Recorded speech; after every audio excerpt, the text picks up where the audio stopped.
ओम गण गणपताय नमो नमः। इस साल यह व्रत 17 जनवरी 2025 को रखा जाएगा। इस व्रत में माताएं निर्जला व्रत करती है।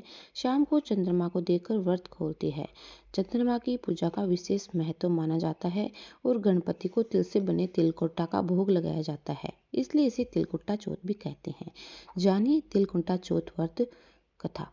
एक शहर में देवरानी जेठानी रहती थी। देवरानी बहुत गरीब थी। बड़ी मुश्किल से उसका गुजारा चलता था। वहीं जेठानी अमीर थी। देवरानी हमेशा गणेश जी का पूजन और व्रत करती थी। देवरानी का पति जंगल से लकड़ी काट कर बेचता था। देवरानी घर का खर्च चलाने के लिए जेठानी के घर काम करती थी और शाम को जो भी बचा हुआ खाना होता था वह जेठानी उसे दे देती थी। इस तरह उसके घर का खर्च चल रहा था। माघ महीने में गणेश जी का व्रत संकट जो देवरानी ने रखा।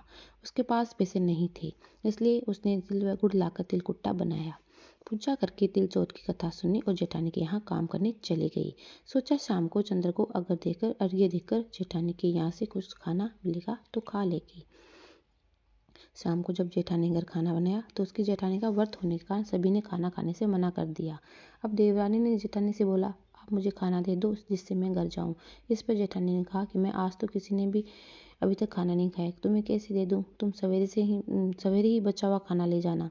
ऐसे में देवरानी बहुत दुखी हुई और भूखी ही घर चली गई। बच्चे भी घर पर भूखे थे। देवरानी का पति, बच्चे सब आस लगाए बैठे थे कि आज तो त्योहार है, इसलिए कुछ तो पकवान आदि खाने को मिलेगा। लेकिन जब बच्चे को पता चला कि आज तो रोटी भी नहीं मिलेगी तो बच्चे रोने लगे। उसका पति भी बहुत क्रोधित हो गया और कहने लगा कि दिन भर काम करने के बाद भी वह 2 रोटियां नहीं ला सकती। देवरानी बेचारी गणेश जी को याद करते हुए रोते रोते पानी पीकर सो गई। उस दिन संकट माता बुढ़िया का रूप धारण करके देवरानी के सपने में आई। सपने में उन्होंने देवरानी से पूछा कि सो रही है या जग रही है। वह बोली, कुछ सो रहे हैं, कुछ जाग रहे हैं। बुढ़िया माई ने कहा, भूख लगी है, खाने के लिए कुछ दे। इस पर देवरानी ने कहा कि क्या दूं, मेरे घर में तो अन्न का एक दाना भी नहीं है। जेठानी बचा हुआ खाना देती थी, आज वो भी नहीं मिला। पूजा का बचा हुआ तिलकुट्टा छिंके में पड़ा है, वह खा लो। संकट माता ने तिलकुट्टा खाया और उसके बाद कहने लगी, निमटाई लगी है। तो देवरानी ने कहा, बुढ़िया माई बाहर कहाँ जाओगी, कोई जानवर काट लेगा, यहीं खाली झोंपड़ी है, आप कहीं भी जा सकती हो, जहाँ इच्छा हो वहाँ निमट लो। इसके बाद संकट माता बोली, अब कहाँ पहुँचूं? इस पर देवरानी ने कहा, मेरी साड़ी से पूछ लो। देवरानी जब सुबह उठी तो यह देख हैरान रह गई कि पूरा घर हीरों और मोतियों से जगमगा उठा था। उस दिन देवरानी जेठानी के काम करने नहीं गई। जेठानी ने कुछ देर तो राह देखी, फिर बच्चों को देवरानी को बुलाने भेज दिया। जेठानी सोचा कल खाना नहीं दिया था, इसलिए शायद देवरानी बुरा मान गई होगी। बच्चे बुलाने गए। देवरानी ने कहा कि बेटा बहुत दिन तेरी माँ के यहाँ काम कर लिया।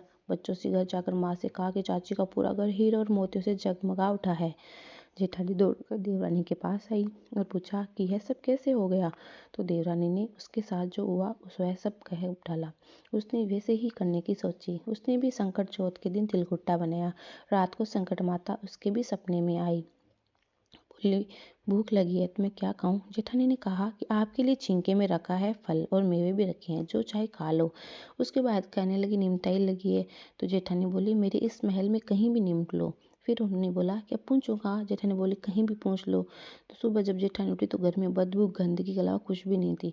हे संकट चौथ माता, जैसे आपने देवरानी पर कृपा की वैसे सब पर करना। जय चौथ माता की जय। ओम गण गणपतये नमो नमः।